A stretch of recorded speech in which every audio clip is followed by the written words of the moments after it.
Hello, everyone, and thanks for joining us. My name is Ryan Detwiller, and I work with the marketing and product design teams here at OpenMesh. We are really excited to have you here today and to show you what our team has been working on.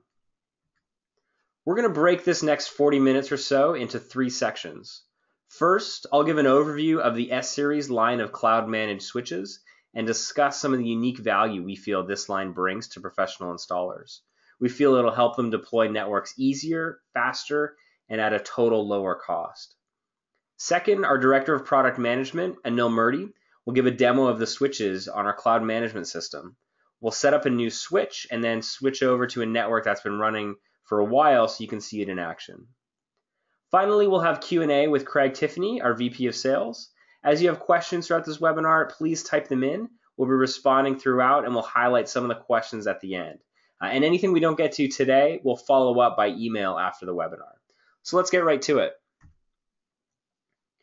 So you're already familiar with OpenMesh access points, but in most cases, these access points are connected to a switch of some sort. And our customers have been telling us that the management of these switches is a significant pain point. There's a different interface to manage switches from other vendors. So you're dealing with local logins, maybe a cloud service that you need to host, or expensive cloud managed switches. There's no visibility or integration between these switches and the OpenMesh network. So for example, you can't see which APs are connected to which ports, and you need to configure roaming VLANs manually. As a result, switch management is pretty slow and it's pretty disconnected today. So that's why we're introducing the S-Series. It's a line of cloud-managed Layer 2 switches that integrate with CloudTrax and your wireless access points. As you can see here, the S-Series comes in 3 models, an 8, 24, and 48 port variety, all PoE+, all cloud managed with the same feature set. We'll get into more specifications in a moment, but first let's jump into some of the key value that we feel this line brings, especially when paired with OpenMesh access points. So first, the S-Series is completely cloud managed. You can build, manage, and monitor all of your networks from anywhere with our web, Android, or iOS apps. We'll have support for switches in our mobile apps in the coming days. Our developers are just putting some final touches on them and getting off to Apple and Google. Cloud management gives you a single point of configuration for one switch up to thousands across multiple sites and is really key for professionals that are deploying networks today for multiple customers. We designed the S-Series to integrate deeply with OpenMesh access points. So for example, we'll automatically add the seamless roaming VLANs you'll need. We also detect which device is connected to which port and enable you to click between them. The goal with this was to give greater visibility into your network, which makes debugging easier and results in fewer truck rolls. So just like OpenMesh access points, the S-Series provides zero-touch deployment. With just the MAC address and the model type, you can configure a switch from anywhere without ever touching it, and just have a non-technical person on site plug it in. There are no controllers and no on-site configuration needed. The S-Series makes it easy to scale up across multiple locations. The S-Series has PoE+, which is 802.3 AF and AT compliant, up to 30 watts on all ports. We have a generous power budget to power all kinds of IP devices, and our models can run AF power on all ports simultaneously. The 8 port can actually do nearly 20 watts per port simultaneously, which is enough to power the MR1750 under extremely high load on every single port. You can set power budgets in CloudTrax and see how much power each device is drawing. So of course we know that not every deployment is the same, so the S-Series is available in 8, 24, and 48 port versions. Every model can be mounted on a desktop, wall, or rack with an included mounting kit. There are no extra pieces or other components to buy. The S-Series is a Layer 2 switch, and we've built in some powerful management features, with much more on the way. You can remotely enable, disable, or power cycle ports, set VLANs or PoE budgets, there's storm control, SNMP, and more. Like our access points in cloud, the S-Series can be custom branded. This is ideal for systems integrators, resellers, and IT consultants who want to put their brand out there a little bit more. And finally, every S-Series model includes a license for CloudTrax for the life of the product. There are no monthly or annual recurring fees. Okay, so let's get into a few more details on the products. As I mentioned earlier, there are 3 models, an 8, 24, and 48 port version. The S8 includes 8 gigabit Ethernet PoE Plus ports, along with 2 gigabit Ethernet uplink ports and 2 SFP slots for fiber connectivity. Note that you can use either the Ethernet ports or the SFP slots, but not both simultaneously. It has a 150 watt PoE budget total. You can do up to 30 watts per individual port or nearly 20 watts per port simultaneously across all ports. That's more than enough to handle an MR1750, like I mentioned earlier, under high load on every single port. For reference, an OM series AP will run about 5 to 10 watts, depending on the load. The Layer 2 features, management capabilities, and mounting options are the same across all models.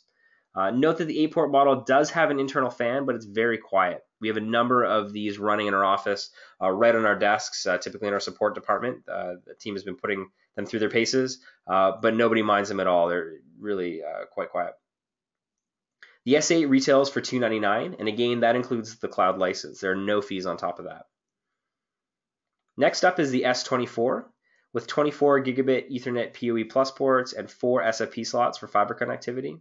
This model has a 370 watt PoE budget, which again is up to 30 watts per port, or 15.4 watts, which is the 802.3 AF standard, across all ports simultaneously. Finally, the S48 has 48 gigabit Ethernet PoE Plus ports and 4 SFP slots. This model has a 740 watt PoE budget, which is exactly double the S24. So you can still do up to 30 watts per port or 802.3 AF power across all ports simultaneously.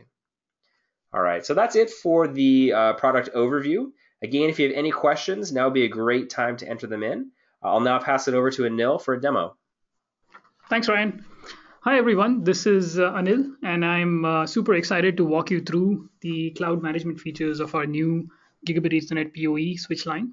So one of the things that we like to do at OpenMesh with all our products, all our new products, is make sure we beta test them with our close customers and partners before they get to market, so that we're seeking the feedback, listening, and making sure we get some of those features into the product and also prioritize them on our roadmaps going forward.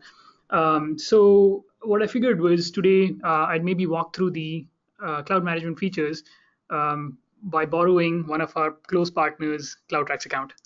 So what you're looking at here is essentially a live customer network with one of our partners. And you'll see that there's a bunch of applications, clients, devices, and access points on this network. Scrolling down further, you'll notice that there's a bunch of access points located in the sunny Santa Barbara area. And what's even more interesting is that every one of these access points is actually powered by a OpenMesh 24-port S24. I'd like to do a shout out to Chad Monroe, who is the partner that allowed us to use his CloudTrax account today. So Chad, if you're listening in, I really appreciate what you're doing. Thanks. We're going to go ahead and move through this and walk through some of the switch features now. What you'll see is there's a new option under the Manage menu here called Switches. This is currently enabled only for limited beta accounts, but as of at the end of this week, this will be available to all CloudTrax users. So I'm going to go ahead and click on the switches page here. And basically this brings me to the switches page. Most of the people on this call should find this page pretty familiar. It's basically very similar to the access points page in CloudTrax today. What you have here is basically a table that lists all the switches in this network and shows you key overview information about these switches. There's a standard options for being able to hide and show specific columns in the tables, as well as do a quick search. Just sort of going through the columns of this table, you'll notice on the extreme left here is a visual representation of the switches. You'll notice that there's an S24 marked here and an S8 marked here, and hovering over it shows you the model ID as well as the status of the device, much like it does on the access points. Scrolling to the right over here, you'll see that there's a name and a description, and I'll shortly show you how you can edit those. There's also the MAC address of the device, the IP address, the gateway IP address, as well as the number of ports and the active ports. One thing you'll notice here is that the S24 shows a number of active ports as 28, and the S8 shows an active ports of 12. You'll recall from Ryan's part earlier that the 24 ports have 4 SFP ports, and the S8 has 2 gigabit Ethernet ports and 2 SFP ports. and that's how we get to those numbers. Further to the right, you'll see information about the last time these devices checked in. So this one on the top is offline right now, so it checked in about an hour ago. The one below it is checked in about 9 minutes ago. We show you the uptime of the devices, the firmware version, the total PoE budget. As Ryan mentioned, we have 150 watts on the 8-port device. And we also show you the available PoE power so that you can scroll through this list and figure out which of your switches have capacity to power any new devices. At the end of this table, we have a standard actions menu that most of you must be familiar with. Using this, you can move a specific device to a different network, or you can reboot the device. Further, we also have the multi-select option, which lets you do those functions or export things out and move devices to networks or reboot them all at once. So one of the things that we did in CloudTrax when we were launching the switches was we introduced the concept of something we like to call the device-specific pane. The device-specific pane is essentially a new UI element that lets you configure things at a very granular level on a per-device basis. In order to configure the switches, you can just hover over the list of switches here and pretty much click anywhere in the row for a specific switch to bring it up. So you can just click on it and it comes up. And that is the device-specific pane.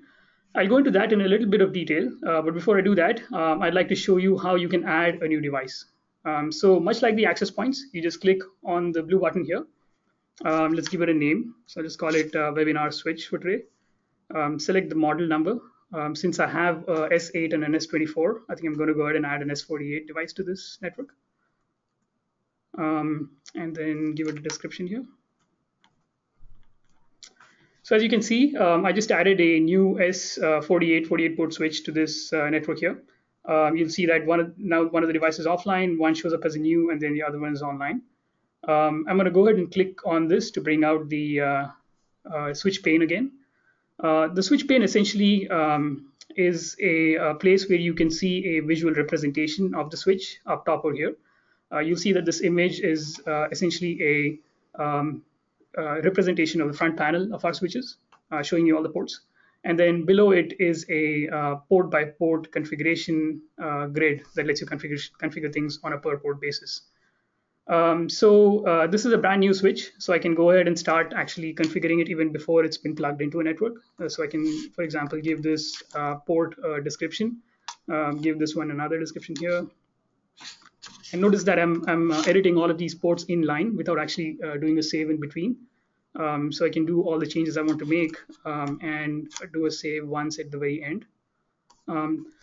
What you notice here is that when I hit save here, all the configuration settings got saved into our cloud system. And what this means is that even though the switch is not physically plugged in, when it does get plugged in, it'll get its configuration changes and it'll be good to go. So as you can see, the configuration of the switches is extremely easy, and it makes for the perfect zero-touch install from an administrator's perspective. So while I'm down here near the save, I'll show you a couple of things here. So as I scroll through this, you'll notice that there's a listing of all the ports on the switch. It shows me up to 25 ports per page, but I can choose to either scroll through to the next page and then finally to the last page to see the SFP ports, or I can choose to show pretty much all the ports in one single pane here. So I have that option as well. Also, you'll notice that at the bottom of this switch pane is a previous button and a next button. If I was to click on these buttons, what would happen is I would basically toggle through all the devices in the device list. And I can also do the same thing by clicking on a specific device in the device list. So I'm going to go ahead and stay on the 24-port switch. So as I mentioned before, this switch actually belongs to one of our partners, and it's powering all the access points on this network. So I'm going to use this as an example to walk through some of the configuration features. So looking at the leftmost column here, it's obviously a listing of the port numbers. You can sort on any of these columns here. The next one is a description field on a per port basis. You can pretty much put anything you like here, but most commonly people have used this for indicating the device that's plugged into the specific port. They've also used it to indicate things like the model of the device and the location of the device. Another use case for this is to basically mark a port as unused. So you can label it as unused here. So that's the port description. To the right of that is the VLAN configuration option. And what you can do here is essentially configure VLANs on specific ports in order to segregate your network or segment your network. And so a couple of things to note here. One is obviously you can configure multiple VLANs at the same time across multiple ports and then hit save at the end. The other thing is we offer you two ways that you can enter your VLANs here. If you have multiple VLANs, you can either enter them in a comma separated fashion, or if you have a range of VLANs, you can just enter the first one and the last one and separate those out by a dash or a hyphen, like we've done here. Moving on to the further right of this pane, the last three columns in this pane relate to how you can manage and prioritize the overall PoE budget of your switch. In the interest of flexibility, we offer you two options when it comes to managing the overall PoE budget. You can either choose to have the switch do it automatically for you, or you can choose to manually manage it yourself. So if you select a PoE type and set it to auto, you get to choose the priority of a given port. And depending on what you set for the priority, the switch would allocate power to the higher priority port before it allocates power to the lower one in cases where it's running out of PoE budget. Alternatively, you can choose to set the PoE type to manual, in which case you'll notice that the PoE limit box here just got ungrayed. These ones are all gray. And then you can specify a PoE limit that you do not want that specific port to exceed. So that is the PoE configuration portion of this. So that pretty much covers all the configuration items in this grid and brings us to the most, what I think is the most coolest and exciting part of this. So I mentioned that the image up top here is a visual representation of the switch, but it's actually more than that. The image, the colors that you see on each of the ports actually are indicative of the state that the port is in. So the green, gray, and the black colors of the ports indicate what state the link is in, and the color of the number itself indicates the state of the PoE. So if a port is gray color, if a port is black color, it's essentially disabled from a link perspective. If a port is gray, it's enabled but no cables actually plugged in. And if it's green, then it's enabled and it is actively passing traffic. And similarly on the PoE side, if the number is white, then it doesn't have PoE enabled. And if it's yellow or orange, then it has PoE enabled. And then further, what you can do is you can actually hover over each of these, and it'll give you a couple of options. It'll give you an option to independently enable or disable the link on that port. And it'll also give you the option to enable or disable PoE on that port. And then further down, you can scroll through this list at a pretty fast pace and look at your whole list of ports. And then if you're on a given port, if that port happens to be plugged into a open mesh access point that's in the same network, then we give you the option of just clicking through to that access point. Now I'm going to go ahead and click through this, and let's see what happens. Viola, guess what? We have another new feature that we can talk about. We have an access point pane as well. So in the interest of keeping things consistent within CloudTrax, since we introduced the concept of a switch pane, we figured at the same time we should go ahead and create an access point pane as well.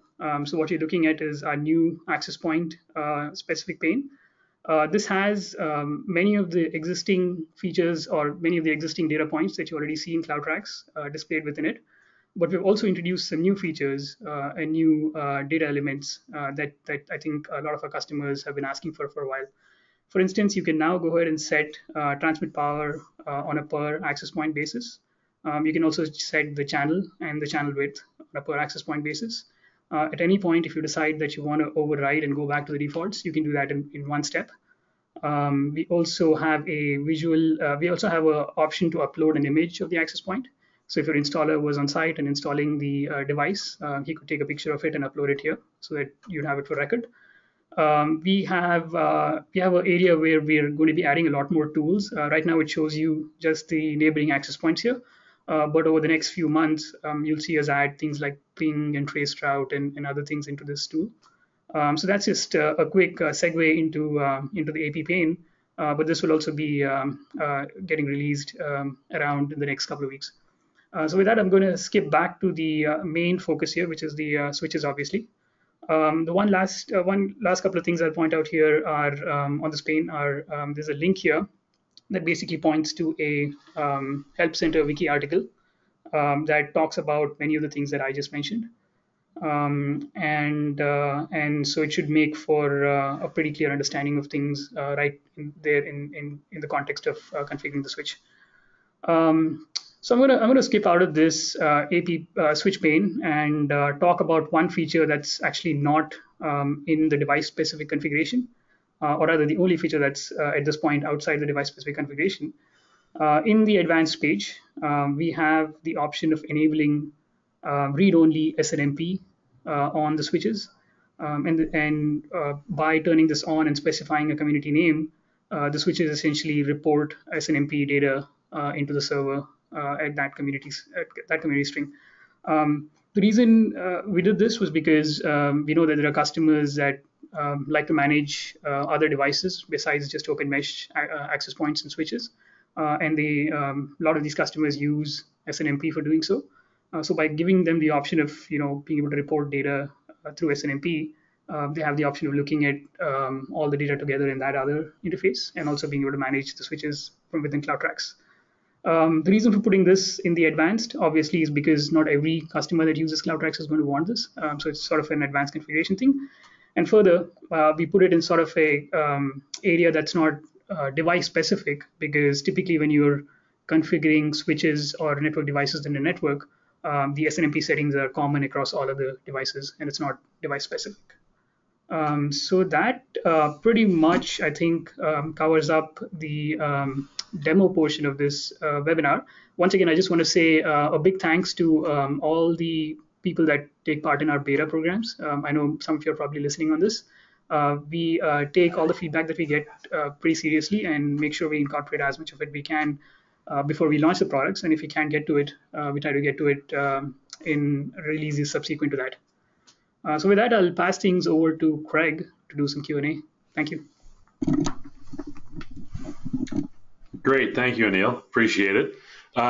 So starting off, had quite a few questions right from the get-go on SFP modules and the uplinks. So what types of SFP modules does it use? It has, the switch can support both single mode and multi-mode SFP. We are in the process of actually sourcing a SFP ourselves. So we're going to have a single mode and multi-mode SFP, and they'll be 1.25 gigabit SFP modules. Great. On that same band on the uplinks, on the 8 port, can you use an SFP module on one port and a gigabit uplink on the other port? It's as Ryan mentioned, I think it's a either or configuration. So if you choose to, so we have 2 gigabit uplink ports and 2 SFP ports. If you used the SFP on one of those SFP ports, then that's corresponding gigabit that's pretty much horizontally aligned to it, cannot be used for gigabit uplink, but you can use the other one. So it's either or. Great. Is it possible to hard code the speed of the duplex? Speed and duplex on the port? So that's a great question. We don't have the option of setting the speed and mode right now, but it's something that is like right up top on the roadmap for the switches. And we're actually just starting to work on that this week. So we should be adding it in the next couple of months. And you'll be able to set pretty much the speed and mode in all the options, meaning you can do 100 megabit duplex, 100 megabit half duplex, full duplex, 10 megabit, 1 gigabit, so on and so forth. Okay. So question specifically on VLANs and ports. Mm-hmm. Can you set a default VLAN for untagged traffic in addition to an allowed range of VLANs? Yes. So we have support for doing PBIDs. We haven't exposed in CloudTrax right now. One of the things that we want to do before we do that is be able to detect the uplink port so that somebody accidentally does not get the switch into a configuration where the switch gets disconnected from CloudTrax. So the moment we have the ability to detect the uplink port, we will enable both of those features. Great, thank you. So this next question, would the switch be able to report a link down the same way as CloudTrax reports node down via email? That's something that we could certainly add, and that's great feedback for us. For now, the indication of that is pretty much from the visual representation of the switch in the pane. But one of the things that we have on our CloudTrax roadmap is to actually improve our overall alerting system. So this is definitely something that we would obviously add as part of that. Okay.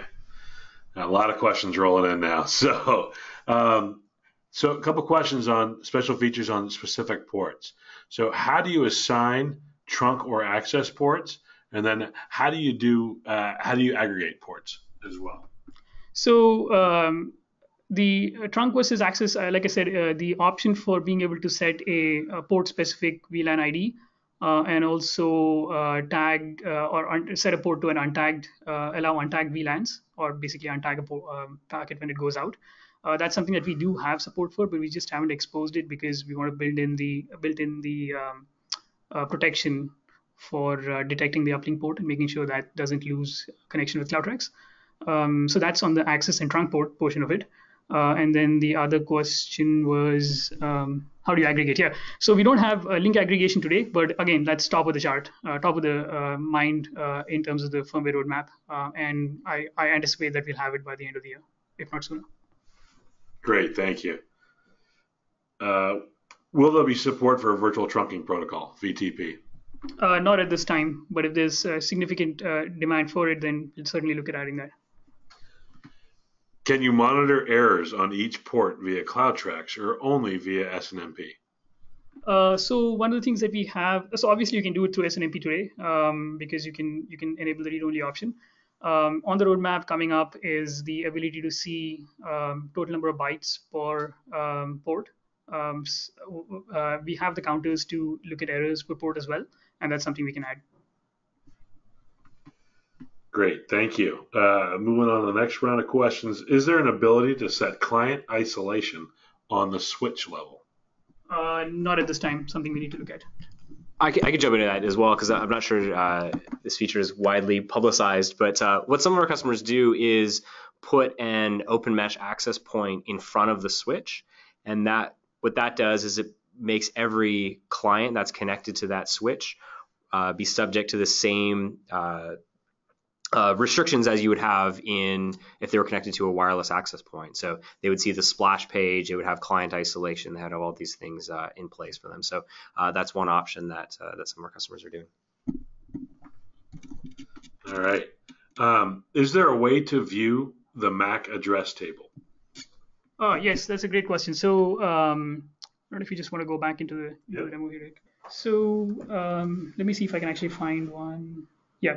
So in this hover feature that I showed you in the demo, you'll notice that in cases where, so the way this works is we make our best, we do our best to try to find if there is a device that's plugged in that happens to be either an open mesh switch or an open access point. And if it is, then we link you directly to that device's pane, device specific pane.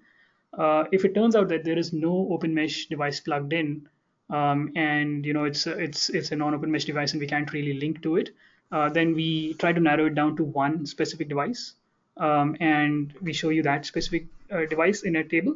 And if it turns out that we can't even narrow it down to one specific device and there's a whole bunch of devices and we're not able to figure out which one's actually plugged in, we would pretty much show you the whole MAC forwarding table, but we filter it down to that specific port.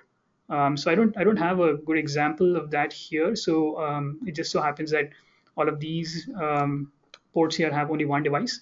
But if we were seeing more than one device on these ports, you'd basically see a list. So I think like yesterday I had a switch that we were able to see like 40 devices, and it would show you a list of all those MAC addresses.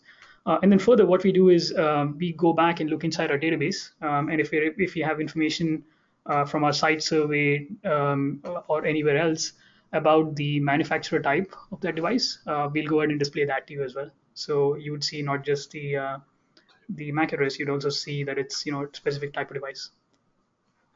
Great, thank you very much. Next question. Can you auto-assign VLANs based on OID Like automatically put VoIP phones onto a voice VLAN? Not today, but if we find that that is a feature that our customers request a lot, that's something we could certainly look into adding. Okay.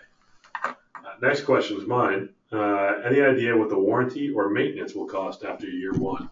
We're still determining that, and we'll have a price out by the time we ship the first unit, which will be later in this month. Okay.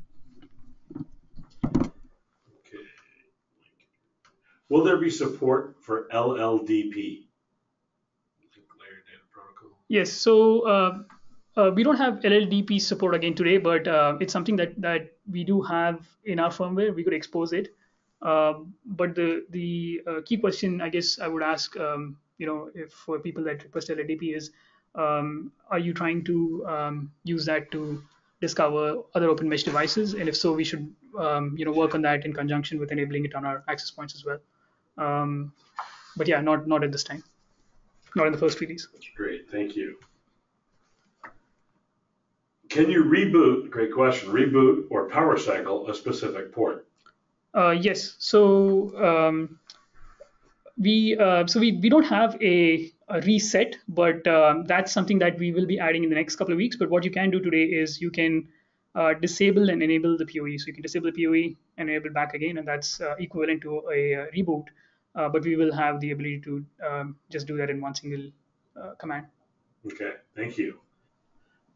And the last question we're going to take for today, can you do port mirroring for packet capture? Again, top of the line. So link aggregation and port mirroring is pretty much something that we're looking at doing in the first, or at the most the second firmware release that goes out later this year. Okay, so there are a couple other questions that are out there, ones that aren't quick answer questions. We'll address those via email and share with the entire call. Thank you very much for the questions. I'm going to turn it back over to Ryan. And I'm going to give him presentation as well. All right, thanks, Greg. So just to wrap things up here again, thanks a lot for joining us today. The message we want to leave with you is that, with the switches, we feel that'll be easier for you to deploy networks, easier for you to manage networks, resulting in fewer truck rolls and a lower total cost. This is our initial introduction of the switch, and like Anil said, there's a lot of exciting features that are coming down the pipeline. So if you have feedback or some things that you'd like to see in them, please pass that on. We've appreciated the beta feedback so far, and we can't wait to get this into more customers' hands. So that's all we have today. Thanks so much again for joining us. We look forward to working with you more. If you have any questions, feel free to reach out. Thanks, everyone.